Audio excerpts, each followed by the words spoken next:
23 বছর পর অস্ট্রেলিয়ার মাটিতে টেস্ট খেলতে নেমেছিল বাংলাদেশ। এত দীর্ঘ অপেক্ষার পর ফিরে এসে ইতিহাস গড়েছে নাজমুল হোসেন শান্তর দল। ডারউইনে অস্ট্রেলিয়াকে 9 উইকেটে হারিয়ে প্রথমবারের মতো তাদের মাটিতে টেস্ট জয়ের স্বাদ পেয়েছে বাংলাদেশ। কিন্তু সেই ঐতিহাসিক জয়ের পরও শান্তর ভাবনায় শুধু একটি জয় নেই, বরং তার চোখ আরও বড় ভবিষ্যতের দিকে। ম্যাকাইয়ে দ্বিতীয় টেস্টে ইনিংস ও 51 রানে হেরে সিরিজ 1-1 সমতায় শেষ হওয়ার পর বাংলাদেশ অধিনায়কের কণ্ঠে উঠে এসেছে দীর্ঘদিনের একটি আক্ষেপ। বাংলাদেশের অধিনায়ক প্রেস কনফারেন্সে এসে বলেন, আমার অনুরোধ হলো আমরা যেন এখানে নিয়মিত খেলতে পারি। 23 বা 25 বছর পর নয়, নিয়মিত। শান্তর এই বক্তব্যের মধ্যে লুকিয়ে আছে বাংলাদেশের টেস্ট ক্রিকেটের একটি বড় বাস্তবতা। অস্ট্রেলিয়ার মতো কঠিন কন্ডিশনে নিয়মিত খেলার সুযোগ না থাকলে শুধু প্রতিভা দিয়ে উন্নতি করা সম্ভব না।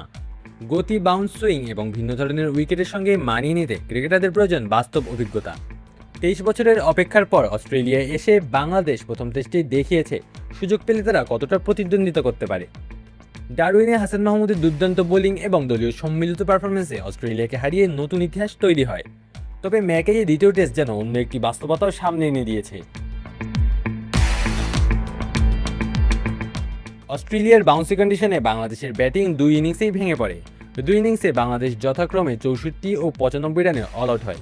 Mr. Noodles, amazing taste.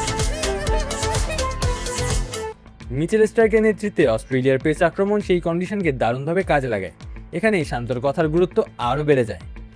একটি দলকে অস্ট্রেলিয়ার মতো কন্ডিশনে ভালো করতে হলে শুধু সিরিজের আগে কয়েকদিনের প্রস্তুতি যথেষ্ট নয়, দরকার নিয়মিত সফর, দরকার একই ধরনের কন্ডিশনে বারবার খেলা, দরকার ব্যাটারদের বাউন্স সামলানোর অভ্যাস এবং বোলারদের অস্ট্রেলিয়ার উইকেটে কীভাবে আক্রমণ সাজাতে হয় সেই অভিজ্ঞতা।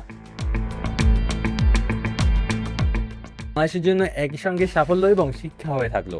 প্রথম টেস্টে ঐতিহাসিক জয় দেখিয়েছে বাংলাদেশের সামর্থ্য, দ্বিতীয় টেস্টের বড় হার দেখিয়েছে কোথায় আরও উন্নতি প্রয়োজন। সবচেয়ে বড় শিক্ষা হয়তো এখানেই, অস্ট্রেলিয়াকে একবার হারানো বাংলাদেশের জন্য ইতিহাস, কিন্তু অস্ট্রেলিয়ার মতো দলের বিপক্ষে নিয়মিত খেলতে পারা সেই ইতিহাসকে ভবিষ্যতে শক্তিতে পরিণত করতে পারে। শান্তর চাওয়া তাই শুধু আরও একটি অস্ট্রেলিয়া সফর নয়, এটি বাংলাদেশের ক্রিকেট ইতিহাসের ভবিষ্যৎ নিয়ে একটি বড় বার্তা। 23 বছর পর নয়, 25 বছর পর নয়, অস্ট্রেলিয়ার মতো কঠিন কন্ডিশনে নিয়মিত সুযোগ চাই বাংলাদেশের। কেননা অভিজ্ঞতা ছাড়া বড় দল হওয়া যায় না, আর সেই অভিজ্ঞতা তৈরি হয় বারবার বড় মঞ্চে গিয়ে কঠিন কন্ডিশনে লড়াই করে।